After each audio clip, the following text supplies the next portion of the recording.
cheap mutt! Next time I see you trying to steal food from my restaurant, I'll slice you up and serve you to the patrons!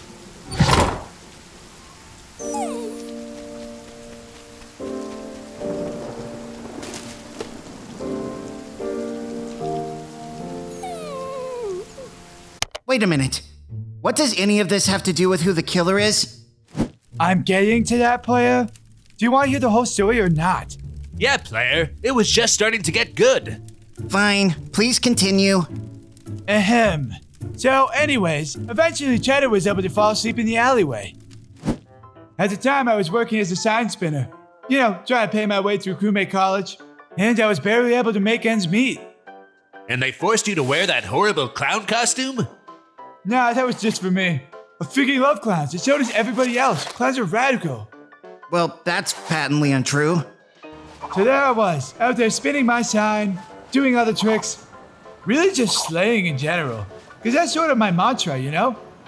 And that's when these punk kids came through and changed my life forever. Hey, get back here!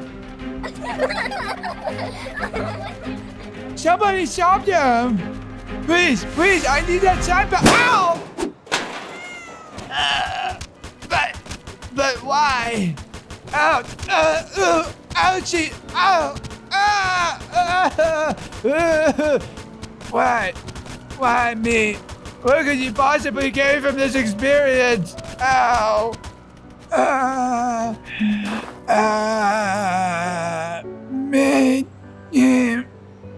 Mr. Cheese.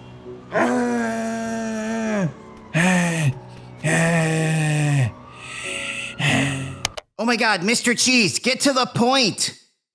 But you can't just skip right ahead to the end, okay? Each line is but a single thread in the rich tapestry that is my life story. Yeah, player. How do you expect the climax to have a gratifying conclusion if you don't set up the proper tension in the first and second acts? It's like he's never even heard of Freytag's pyramid before. Freytag's what? Ha! You've never heard of 19th century German playwright Gustav Freytag's paradigm of dramatic structure outlining the 7 key steps in successful storytelling? No? What an idiot! Oh gosh. Will you two shut up already? I may not know anything about German playwrights, but I do know that if we don't figure out who the imposter is, all 3 of us are going to die. Fine, I'll skip ahead then. I still don't understand it to this day, but after I passed out in the alleyway from all that blunt force trauma, Cheddar was somehow able to transport and check me into the local hospital, Crewmate Regional Medical Center. Why bother with the full name of the hospital? Is that important to the story somehow, or? Shut up! Sorry. How you feeling, Mr. Cheese? Oh, I'm great, Doc. With Cheddar here by my side, I feel like $1,000,000. Cheddar, huh? Looks more like a soft Gruyere to me. Fine, Cheddar it is. So, Doc, when do you think I'll be able to get out of here? Let's see.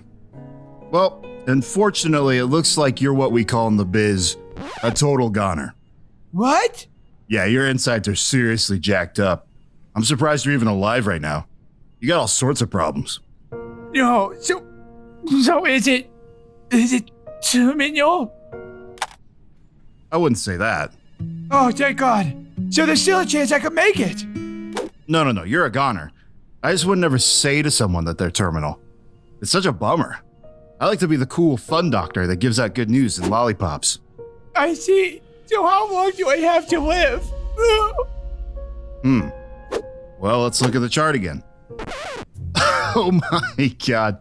You are not going to believe this, but I grabbed the wrong chart. You're totally fine. Wow, I really biffed that one. Brain fart alert. What a relief. Yeah, you're free to go. You're in great health. It's some guy named Mr. Mean Cook that only has a few hours left to live. Mamma mia! Wait, pause! The fire's gone out. Let me grab the gasoline. Wait, have you been burning all our fuel this whole time? Yeah? I needed that for one of my tasks.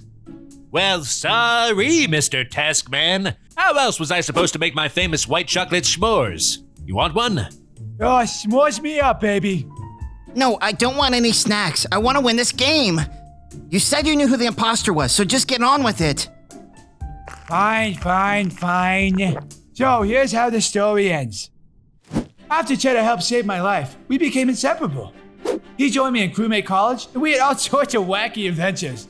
He helped me cheat on my TAS 101 test, and together we threw the sickest parties on the entire freaking campus. Plus, Cheddar was always the best wingman in the world. One time, he even helped our pathetic basketball team go all the way to the championship. It was a real-life airbud situation. But he didn't just boink the ball into the hoop like a dork. Cheddar was straight up dunking on fools, baby. After college, though, Cheddar decided it was best to set out on his own, forging his own path and whatnot. I miss him every day. I tried to get Toto to replace him, but he ended up turning into an evil zombie dog and bit me pretty freaking hard. I don't know. It just wasn't the same between me and him after that. Eventually, I became a regular crewmate on our voyages to Meyer HQ, the Skeld, and of course, here on Polis. And we just sort of lost touch. I guess that's what happens when you get older. The friends you thought you could never live without just sort of fade away from memory. You have to call him Mr. Cheese. I know you miss him, and I'm sure Cheddar misses you too. I mean, maybe, but what would I even say? I know what you could say. What's that, player? You could say who the imposter is. Literally nothing you've talked about during this entire story has had anything to do with what's happening in the game. But it has, player. You see, I didn't tell you that little story to reveal the imposter. No. I did it to waste time for my sabotage cooldown. What? No. Yes, player. My grand scheme will finally be realized.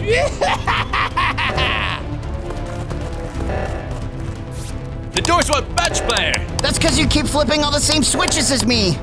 You poor pathetic fools. Time is running out.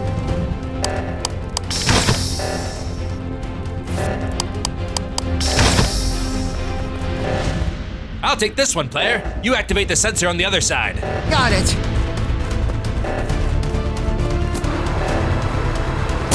Almost there. I'm gonna make it. Good boy, Cheddar. How could you do this? You monster! I'm not a monster. I'm just a cheesy boy with a cheesy dog, baby.